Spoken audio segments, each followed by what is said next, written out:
그리스의 변방에 지나지 않았습니다. Alexander was one of history's great commanders. He was well aware that he lived in an age of innovation in Greek warfare. 알렉산더 대제는 최신식 기술을 도입한 영토 정벌로 이집트에서 인도까지 광활한 영토를 모두 새로운 그리스에 통합했습니다. Greeks have conquered the known world, so they're exporting their way of life because they think it's the best way of life. It's the best way that any human can live. 하지만 왕이 없는 왕국은 존재할 수 없듯이 알렉산더의 갑작스럽고 빠른 죽음에 제국은 일어난 속도만큼이나 빠르게 무너져 갔습니다. 기원전 404년 27년간의 지루하고 처절한 전쟁이 종식됩니다. 한때 최강의 해군력을 자랑하던 아테네는 결국 오랜 라이벌 스파르타에게 항복하고 맙니다. Generals commanding the main Athenian fleet made a disastrous mistake that led to a great battle and a terrible defeat for the Athenians at a place called Aigos Potamoi. 아테네가 무너진 후 수십 년간 스파르타와 테베는 그리스의 패권을 놓고 경쟁합니다. 기원전 359년 그리스 북쪽의 마케도니아에 23살의 젊은 왕이 등극하면서 이후 20년간 그리스의 정국을 뒤바꿔 놓습니다. 바로 필리포스 2세입니다. Macedon was a funny Greek state. It was always a bridesmaid and never a bride. It had lots of potential, both in manpower and natural resources, but it had never managed to get its act together. 그리스의 도시국가들은 마케도니아인들을 야만인이라고 생각했지만 필리포스는 20년에 걸쳐 마케도니아를 그리스에서 가장 고귀하고 범접할 수 없는 군사 강국으로 만들어 놓습니다.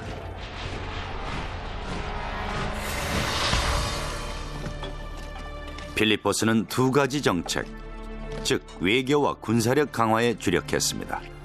주변의 도시국가들과 동맹을 맺는 한편 고도로 훈련된 직업 군인들을 양성해 마케도니아의 군대를 재구성했습니다.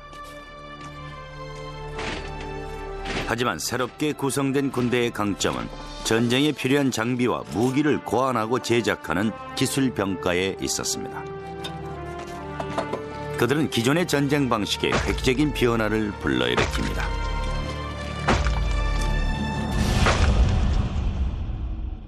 그리스 도시국가들은 마케도니아를 그리스로 생각하지 않았죠.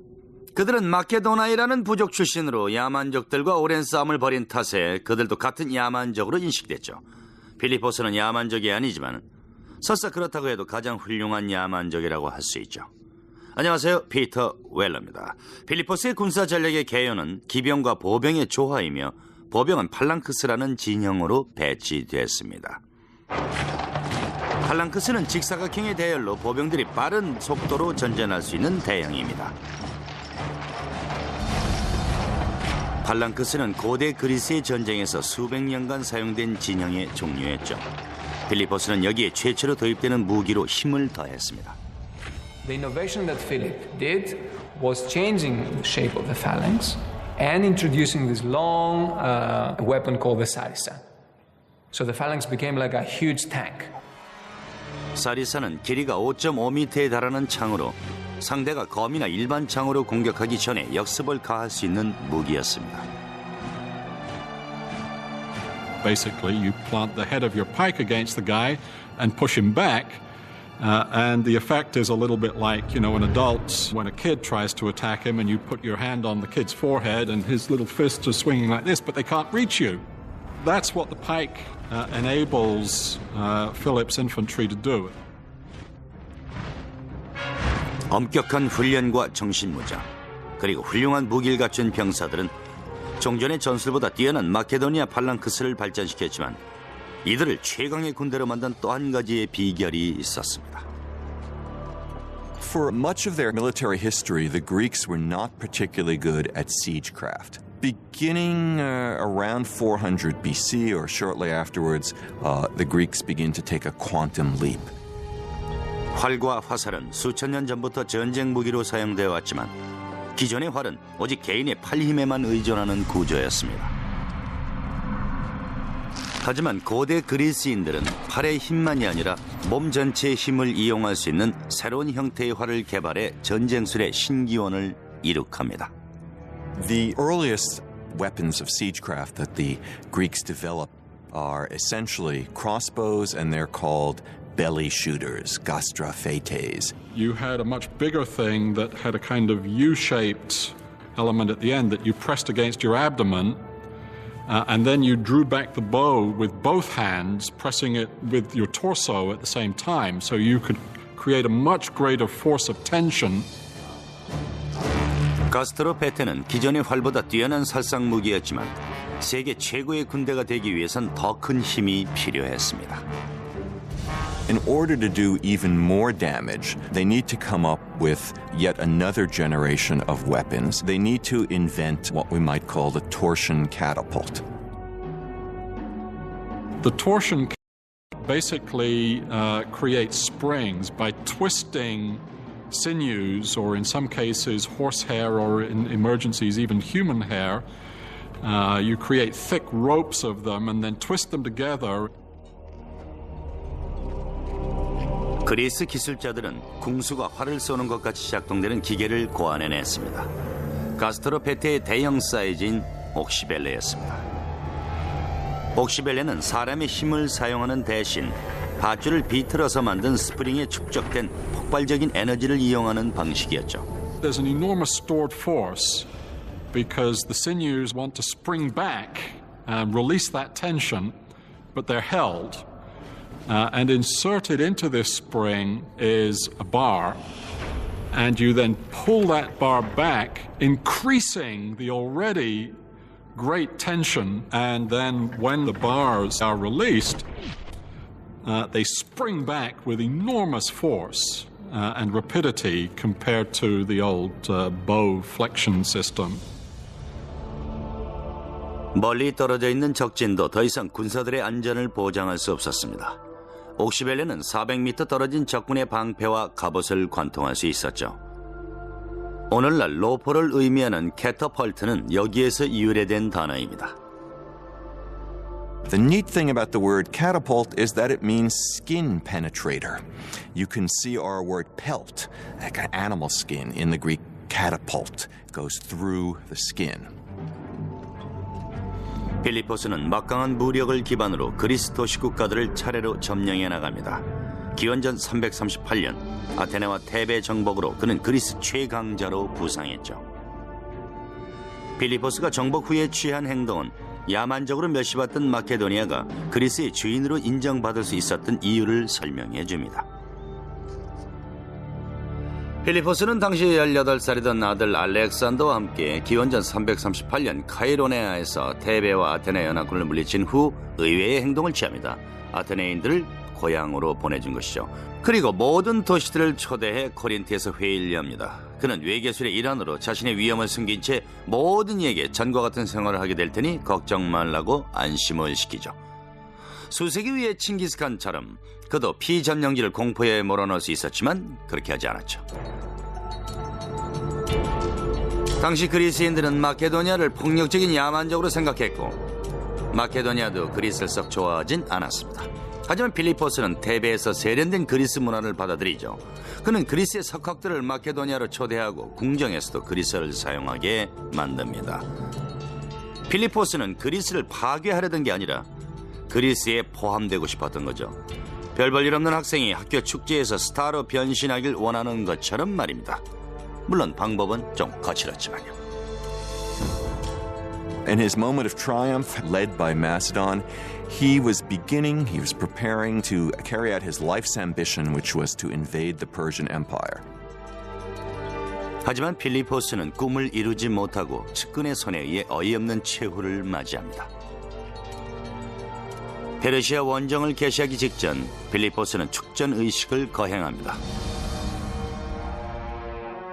용맹성을 과시하기 위해 일행보다 앞서 걸어가던 그에게 수행원 하나가 뛰어들어 가슴에 단검을 꽂았습니다.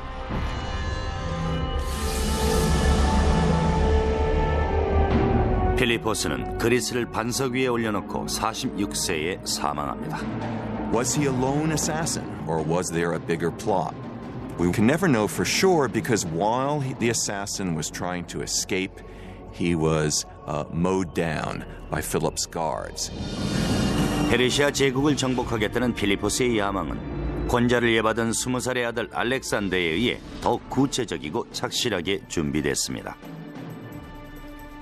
알렉산더는 아버지가 이룩한 군사력과 기술력을 기반으로 전 세계를 그리스 세계로 만들겠다는 위대한 야망을 품습니다.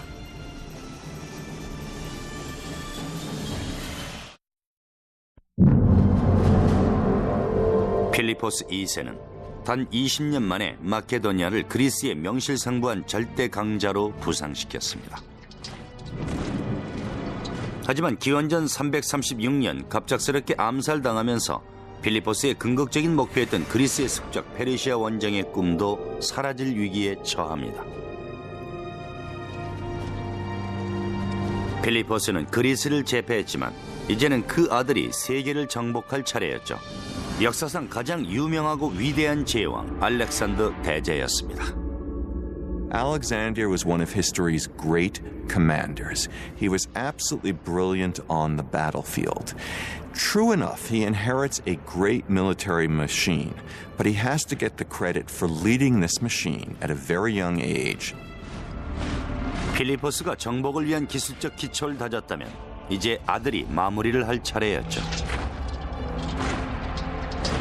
기원전 334년 알렉산더는 3만 5천이 넘는 마케도니아 군사들을 이끌고 페르시아 원정길에 오릅니다.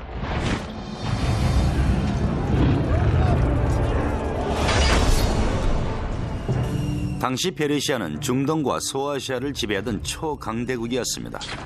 알렉산더는 우선 현재 터키 지역을 공격해 페르시아로 진입하기 위한 진출로를 확보했죠. 하지만 그리스의 숙적 페르시아 제국을 무너뜨리려면 해결해야 할 문제가 있었습니다. Alexander's got a problem. He doesn't have a fleet. So what he needs to do is to find a way to neutralize the Persian fleet. And his strategy is to fight the Persian Navy on land by laying siege to and taking each of the great Persian naval bases. 알렉산더는 지중 해안을 따라 계속 진군하면서 저항하는 도시와 항구들의 공격을 퍼부었습니다. 하지만 알렉산더와 그의 군사들은 난공불락의 요새로 둘러싸인 티레에서 가장 큰 난관에 봉착하게 됩니다. Tyre in antiquity was an island, a small offshore island. The city actually lay on an offshore island, and that made it relatively impregnable in the eyes of the Tyrians themselves, since they had a great fleet. All of that changed in the late 4th century. 알렉산더는 우선 회유책으로 티레로 사절을 파견해 지도자들에게 평화협정에 동의할 것을 종용합니다. 대답은 간결하면서도 확실했죠. 그들은 알렉산더의 사절을 살해해 시체를 성 꼭대기에서 바다로 내던졌습니다. 이렇게 된 이상 알렉산더가 티레 점령에 실패한다면 그의 위상은 크게 실추될 수밖에 없었습니다. 알렉산더의 기술자들은 그의 군사들이 바다에 가로막혀 있는 티레의 내륙으로 침투할 수 있는 방법을 고안해내야 했습니다. 해답은 티레를 반도로 만드는 것이었죠.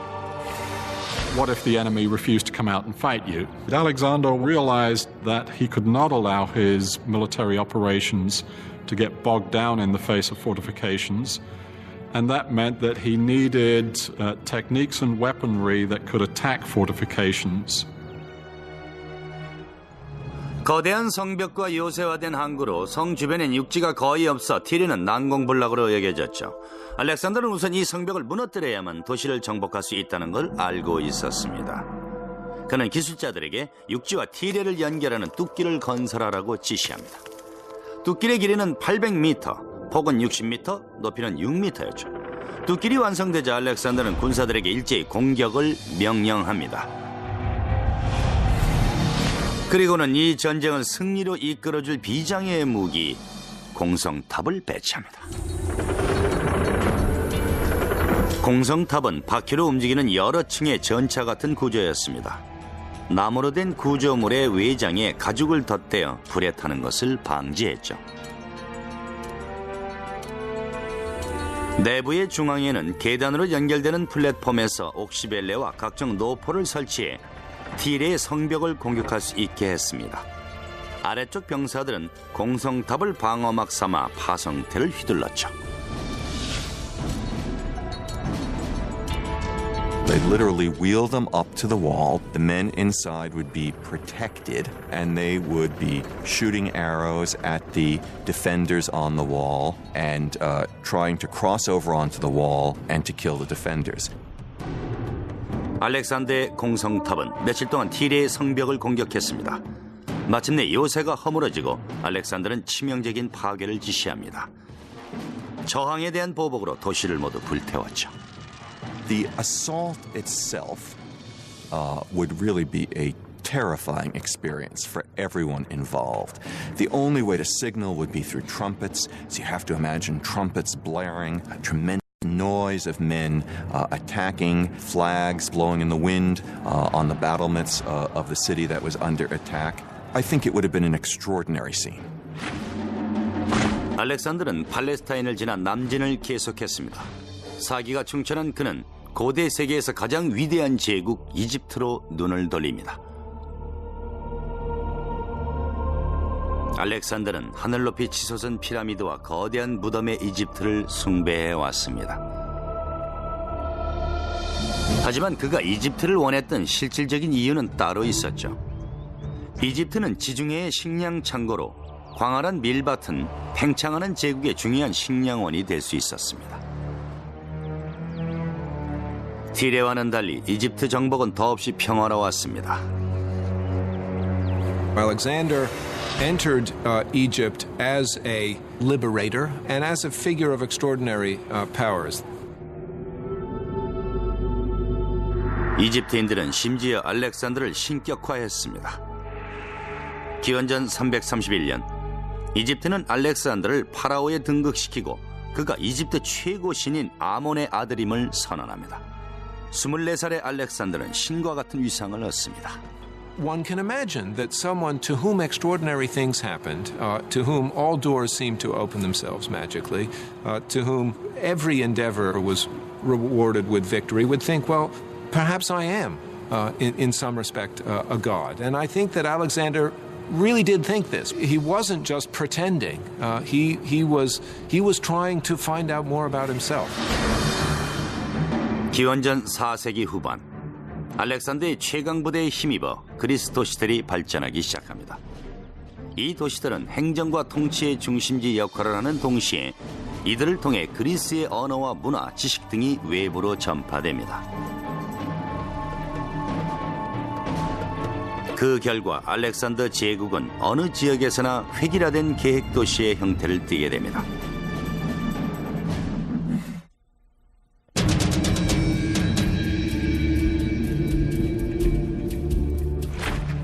기원전 325년 알렉산더 제국은 서쪽의 그리스에서 동쪽의 인도까지 4,800km 이상으로 팽창했습니다. 알렉산더의 군사들은 무력으로 지역을 정복했지만 이후엔 그리스 문화를 전파하는 역할을 했죠. 알렉산더는 융화와 조화를 바탕으로 점령지를 통치했습니다.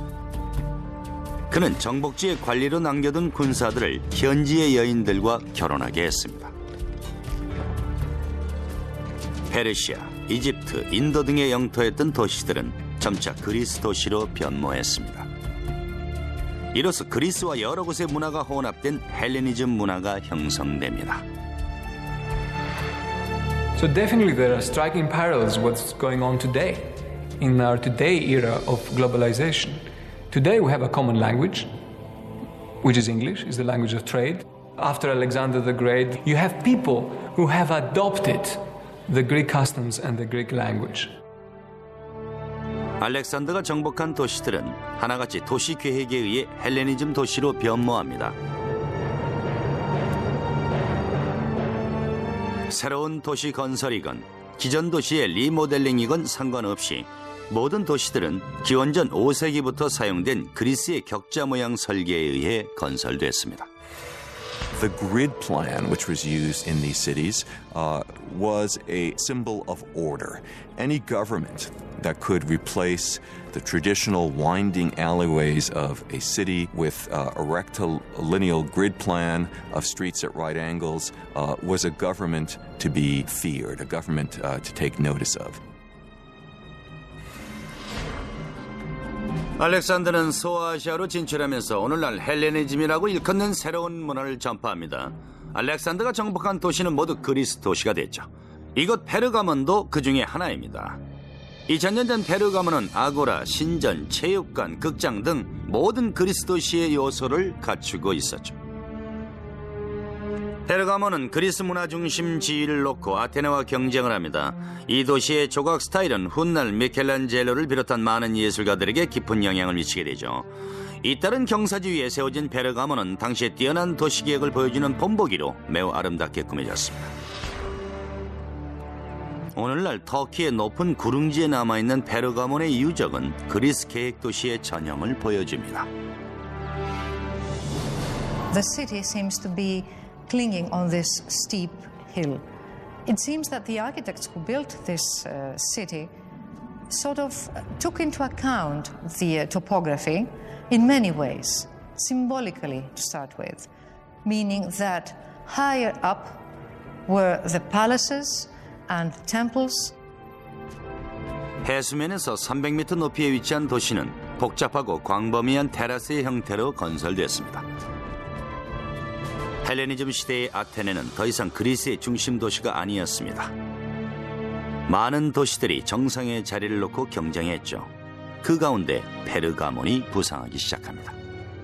In some ways, it's an echo of the Acropolis of Athens, where the temples stand on a hill, a natural rock over the city. And no expense is spared in building splendid temples and splendid public buildings in Pergamon. And so Greek city planning begins earlier than Alexander, but it's taken to perfection in the Hellenistic period. And wherever you go, each of them has a recognizable institution. Each of them will have a Greek theater. Each of them will have Greek temples. Each of them will have a gymnasium. Each of them will have a agora, a marketplace come forum. 그리스 도시의 특징은 아고라라는 서민들의 시장으로 대변될 수 있습니다. 상인들은 이곳에서 물건을 팔고 시민들은 모여서 정치 현안들에 대해 토론을 벌였습니다. 아고라 가까이에는 고대의 상가 건물이라고 할 수 있는 스토아라는 건물이 있었습니다. 양쪽에 나란히 세워진 기둥으로 구성된 스토아는 아고라와 신전을 둘러싸고 있어서 상업의 중심지이자 공공 산책로로 사용됐죠. 당신이 찾는 행복의 파랑새는 뉴욕 생명 안에 있습니다.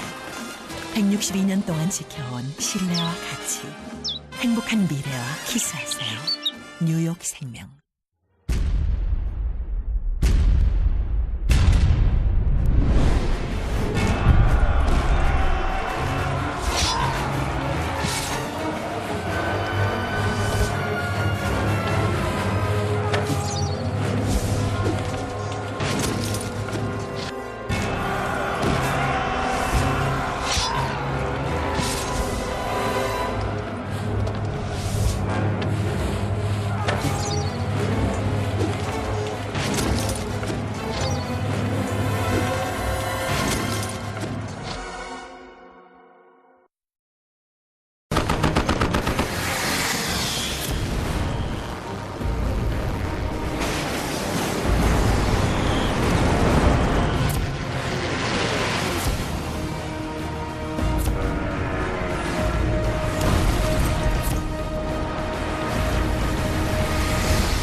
아고라와 스토아가 경제를 육성하고 대중의 여론을 형성하는 헬레니즘 도시의 중심지라면 이들 못지않게 중요한 역할을 담당하는 그리스 도시의 문화 중심지가 있었습니다.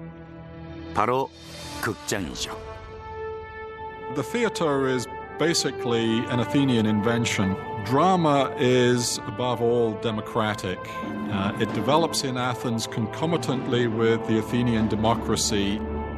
Theatre was an essential and very important aspect of the Greek outlook to the world, how they thought of themselves and how they thought of the world. And I think to many people's opinion is one of the great legacies that the ancient Greek civilization has bestowed upon us today. 고대 그리스인들의 사회 비평의 장이 되어주었던 극장은 훗날 로마의 콜로세움을 비롯해 이후 2000년에 걸쳐 건설되는 모든 경기장의 기준이 됩니다. 군사들이 서로 지원할 수 있도록 시족과 부족별로 나누어 배치하십시오. 일리아드에서 네스토로가 아감멤논에게 한 말이 이곳에서도 재현이 됐겠죠. 그리스 문화가 남긴 가장 소중한 유산은 바로 극장과 음악입니다. 이곳 페르가몬의 그리스 극장은 매우 가파른 편에 속하죠.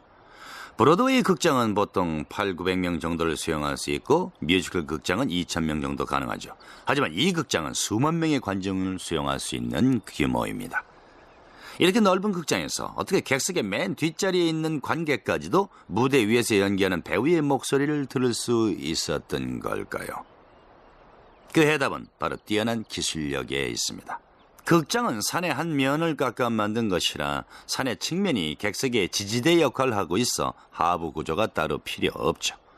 또한 극장은 반원의 형태인데 이 구조는 음향을 최대화하는 데 효과적입니다. 즉 소리가 뒷벽에 부딪혀 반사되면서 맨 뒷자리에 있는 관객도 무대 위 배우가 속삭이는 소리까지 마치 옆에서 얘기하듯이 들을 수가 있는 거죠. 마지막으로 배우들이 쓰고 있는 가면은 캐릭터를 설명해 줄 뿐만 아니라 목소리를 울리게 하는 메가폰의 역할을 했습니다. 이 같은 요소들이 복합돼서 유명한 극작가 아이스킬로스의 아가멤논 같은 위대한 연극이 공연될 수가 있었던 것입니다. I think undoubtedly the best preserved ancient Greek theatre, the theatre at Epidauros in the Argolid Peninsula in the Peloponnesus. 그리스의 극장은 세 가지 요소로 구성됩니다. 구경하는 곳, 즉 객석을 의미하는 테아트론, 배우들과 연주자들이 공연하는 무대인 오케스트라, 그리고 무대 뒤에 설치된 목조 구조물인 스케네였습니다. 스케네는 본래 배우들이 옷을 갈아입는 장소였지만 때로는 무대 배경으로도 사용됐죠. 에피다우로스의 극장은 55열의 객석이 수평선상으로 세 구역에 배치되어 있습니다. 객석의 중간에는 계단이 있어 구역을 분리해줍니다. 이 거대한 극장은 12,000에서 14,000명 정도를 수용할 수 있습니다. 하지만 엄청난 규모보다 더 놀라운 것은 극장의 뛰어난 음향 시설이죠. If you're sitting up in the top row, you're a long way away from the stage. And the person who's down in the orchestra or on the stage looks quite tiny. And yet, you can have a conversation with that person with only a slight elevation of your voice.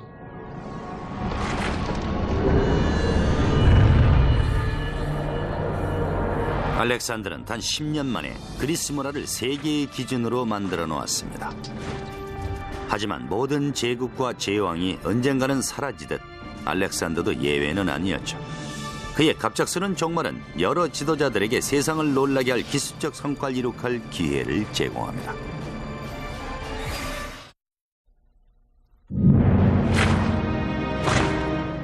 기원전 323년 알렉산더는 서쪽의 그리스, 남쪽의 이집트, 동쪽의 인도에 이르는 대제국을 통치합니다. 알렉산더의 정복은 강력한 군사력을 바탕으로 이루어진 것이지만 수천 명의 부하들을 충성하게 만드는 알렉산더의 지도력 또한 큰 몫을 차지했습니다.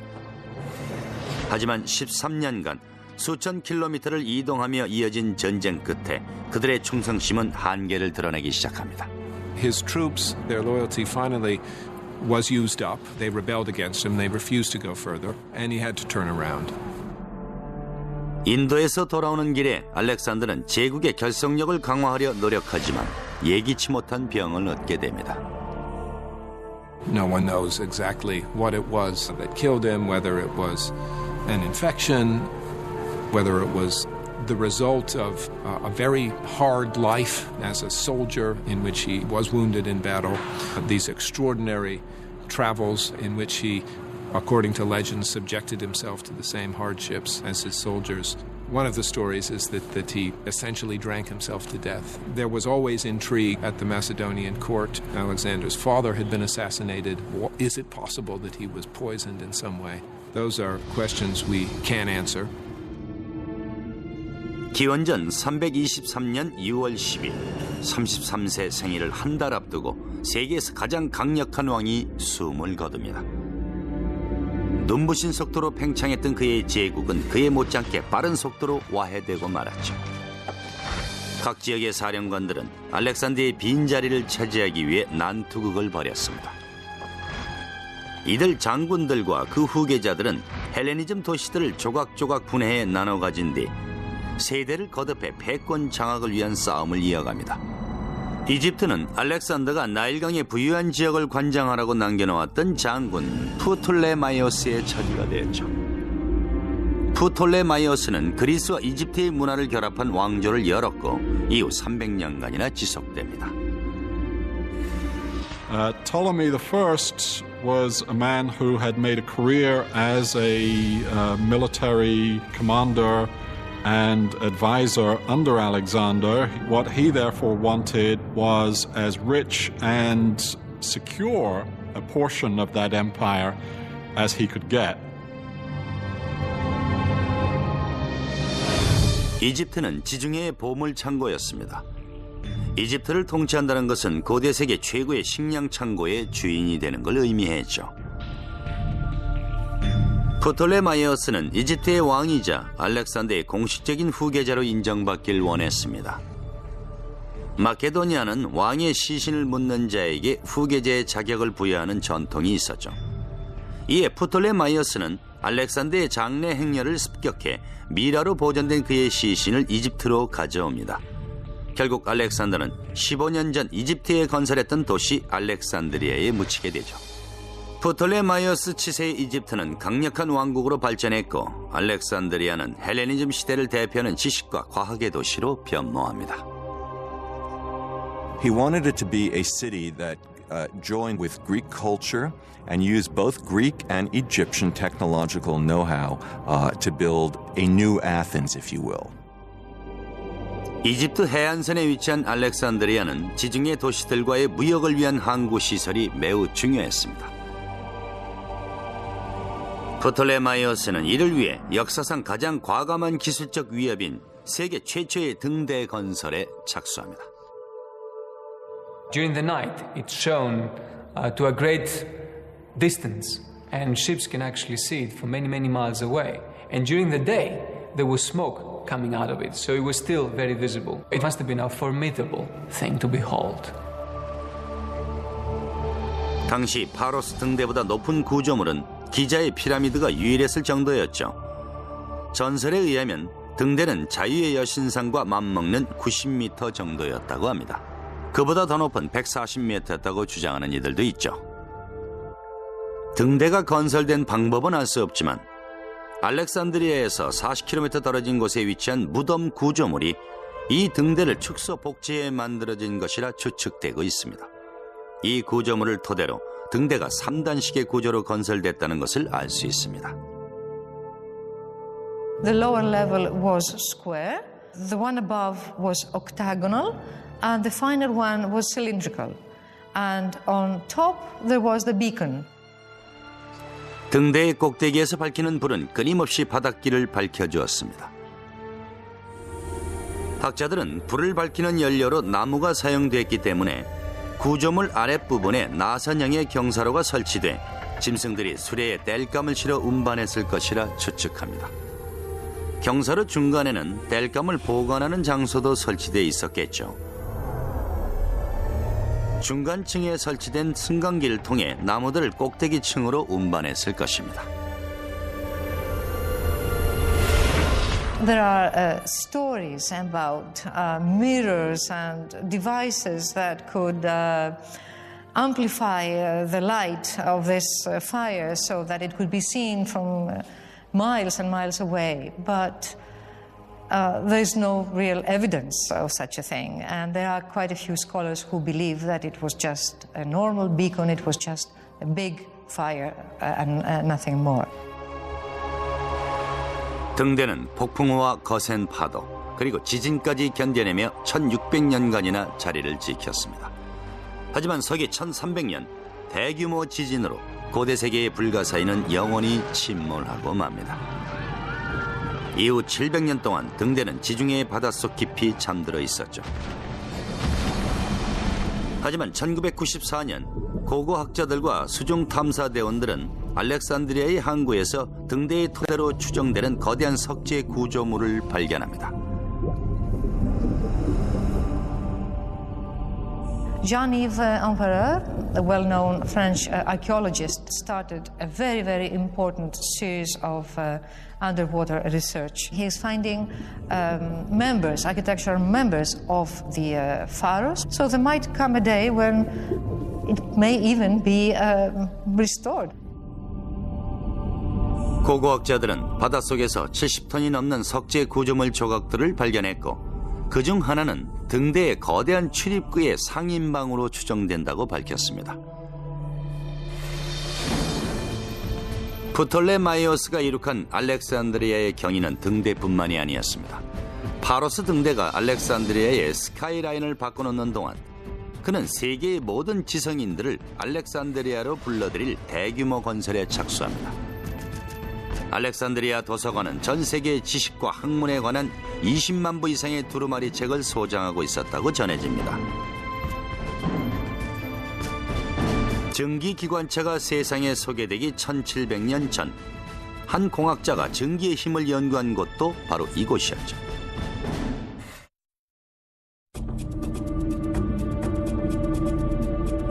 알렉산더 대제 사망 후 제국이 뿔뿔이 흩어진 가운데 그의 사령관 중 한 명이었던 프톨레마이오스는 새로운 문명 창조를 꿈꾸고 있었습니다. 프톨레마이오스는 이집트의 부와 명성에 그리스의 문화를 가미해 알렉산드리아를 고대 세계에서 가장 위대하고 거대한 새 도시로 자리 잡게 합니다. It's the city of the world. And as such, the kings, the Ptolemean kings of the new kingdom of Egypt, created something that's completely new in the known world. 알렉산드리아 항구의 거대한 등대는 바다를 향해 밝은 빛을 내뿜고 있었지만 프톨레마이오스는 세계 지성인들을 비춰줄 수 있는 또 다른 빛을 계획했습니다. 바로 알렉산드리아 박물관과 도서관이었죠. But that does not mean it was for exhibiting something. A museum at that time meant something like a research center. It's a think tank, perhaps the world's first great think tank. And Ptolemy buys great scholars and writers from around the Greek world. And the library is the greatest repository of books in the Greek world. It had a mythical amount of scrolls, something, some say 200,000, some say 700,000. 알렉산드리아 박물관과 도서관은 역사상 최초로 지식을 저장하고 공유해야 할 대상으로 만들었죠. 실제로 예수가 태어나기 200년 전에 이곳에서 연구됐지만 1800년이 지나도록 인정되지 않았던 과학 이론도 있습니다. 이곳 학생들은 지구가 둥글다고 배웠고 위대한 천문학자 에라토스테네스가 계산한 지구의 둘레는 실제 길이와의 오차가 1%도 안 될 만큼 정확했죠. So it's perhaps a very interesting story that the Ptolemean kings, whenever a ship will come into Alexandria, the first thing that the captain had to do is had to declare if he had any papyri, any works of philosophers or science on board. They were taken to the library to be copied, but usually they gave the captain back a copy and not the original. 프톨레마이오스는 비록 마케도니아인이었지만 이집트의 문화에 융화되려는 노력 덕분에 성공적으로 이집트를 통치할 수 있었죠. 프톨레마이오스의 후손들도 적극적으로 이집트의 관습을 실천했습니다. 그의 아들 프톨레마이오스 2세는 심지어 여동생 아르시노에를 아내로 맞았죠. There had been a tradition in the Egyptian pharaonic families of brother-sister marriage and there was a sense that a figure like that couldn't just marry any old ordinary mortal, and that eventually only a sister who sort of shared his divine origins was an appropriate companion and spouse. 프톨레마이오스 왕가는 이집트의 관습을 이용해 신의 지위를 누리고자 했지만 앞서간 파라오들과 마찬가지로 이들에게도 최후의 날이 찾아왔죠. 프톨레마이오스는 알렉산드리아의 비전을 완성하지 못한 채 숨을 거둡니다. 기원전 283년 도서관과 등대가 완성되기도 전에 그는 노화로 세상을 떠났죠. 하지만 프톨레마이오스 왕조의 알렉산드리아는 이후에도 지식의 메카로 발전하면서 위대한 학자들을 배출해냅니다. 왕조의 300년 통치 기간이 끝나갈 때쯤인 서기 1세기 중반, 역사상 가장 유명한 공학자 중 한 명이 등장합니다. 헤로가 설계한 장치는 그를 고대 세계에서 가장 위대한 기계공학자의 대열에 올려놓습니다. All his books are extremely detailed, very well describing all engineering procedures. But Hero himself also was good in the sense that he has an inclination in favor of arts. We must remember that in ancient Greek, the word art was meaning also technology. 헤로는 다양한 실용적인 기계를 설계했는데 소화기와 주행 기록계, 자동문 등이 그것입니다. 하지만 헤로는 무엇보다도 최초로 전기기관에 대한 실험을 한 것으로 유명하죠. 최초의 작동하는 전기기관은 1700년대 영국에서 만들어졌습니다. 그보다 1600년 전에 그는 아에올리스의 공이라는 전기기관을 설계했던 것입니다.